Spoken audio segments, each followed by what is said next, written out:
Dans cette vidéo, on va voir comment faire afficher des multiples ou d'autres choses en fonction d'une condition. Alors pour commencer, je vais donner un exemple. On va faire afficher les 20 premiers multiples de 2 en décalant ceux qui sont des multiples de 6. Je commence donc avec un compteur à 1. Et puis, je veux faire afficher le premier multiple de 2, mais ce n'est pas un multiple de 6, donc je ne décale pas.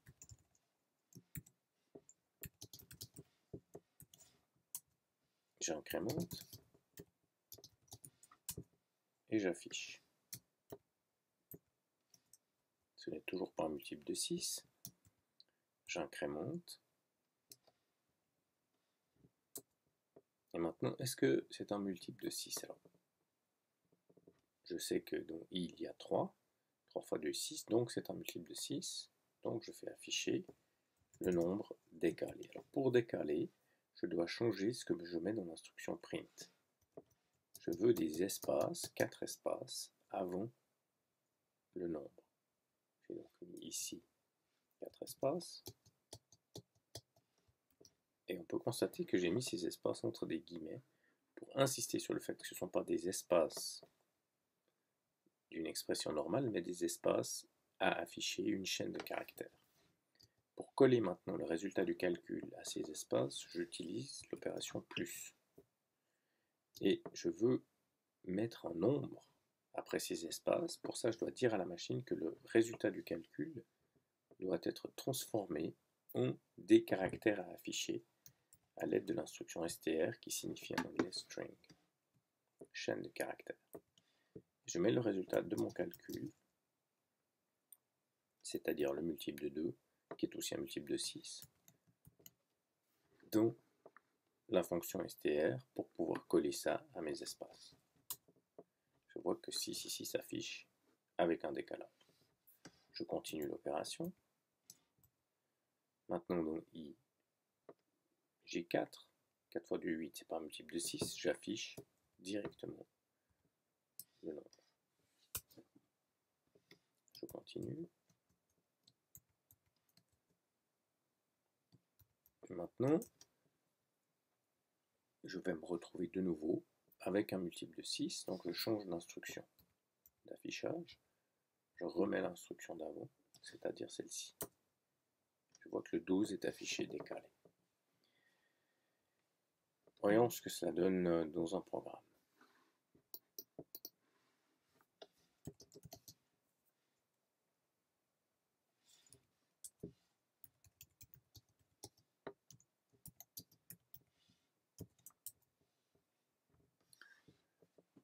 Pour pouvoir décider si le résultat du calcul est un multiple de 6, je ne peux pas faire comme avant, c'est-à-dire réfléchir au fur et à mesure, vu que mon ordinateur va travailler en boucle. Je dois donc mettre le calcul, le résultat du calcul, dans une étiquette M pour multiple. Multiple est égal à i fois 2. Et maintenant, je peux poser des questions à l'aide de l'instruction si, if en anglais. Si M est un multiple de 6. Comment est-ce que je vais savoir si M est un multiple de 6? J'utilise l'opérateur de reste, l'opérateur modulo. Si M modulo 6 vaut 0, ici je pose la question de savoir si c'est égal à 0, donc je dois mettre un double égal, c'est pas la même chose qu'une affectation. Si c'est le cas, je fais afficher, ça c'est à l'intérieur de cette expression if, donc c'est seulement si c'est le cas, je fais afficher 1, 2, 3, 4 espaces, plus le résultat du calcul transformé en chaîne à afficher. Je me redécale pour dire ce que je fais sinon. Sinon, else, je travaille avec le multiple direct. Ceci s'appelle une instruction conditionnelle. Si M est un multiple de 6, alors je le décale, sinon je ne le décale pas. Et dans les deux cas, j'affiche. Maintenant que j'ai terminé ça, je dois donner l'ordre à la machine de passer au nombre suivant. Et je peux exécuter ce code. On voit qu'on a les 20 premiers multiples de 2 avec les multiples de 6 décalés.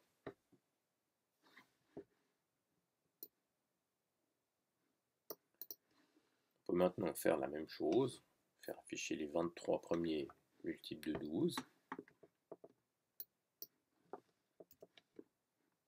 en changeant ici le nombre, et puis les multiples de 12, et puis en décalant ceux qui sont aussi des multiples de 18, qui sont détectés à l'aide de l'opérateur reste de la même façon qu'avant.